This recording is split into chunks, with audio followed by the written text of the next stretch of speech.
আসসালামু আলাইকুম, কেমন আছেন সবাই? এই তো আমাদের অবস্থা তো আপনারা দেখতেই পাচ্ছেন। তো যাই হোক, এই তো সুবহানাল্লাহ তাআলা তাড়াতাড়ি যেন সুস্থ করে তোলে আমার বাবাটাকে। বাবাটার মানে সার্জারি হয়েছিল, তো পরে এই তো একটু শ্যুট করলাম আপনাদের জন্য হসপিটালের কিছু। তো বাবাকে নিয়ে আসতেছি রুমে, যেন আপনারা দোয়া করতে পারেন আমার বাবার জন্য। আপনাদের জন্য একটু শ্যুট করে নিলাম। হসপিটালের ভিতরে তেমন করে তো ভিডিও করা যায় না। তো যাই হোক, এই তো আপনাদের পরবর্তী আপডেট পাবেন আমার বাবাটা সুস্থতার জন্য। আপনারা সবাই দোয়া করবেন।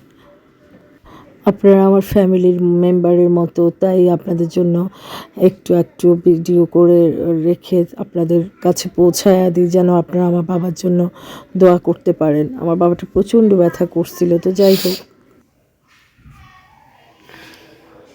ঘামায় গেছো পুরা বাবা, সিট উপর ছিল তো সেজন্য মনে হয়।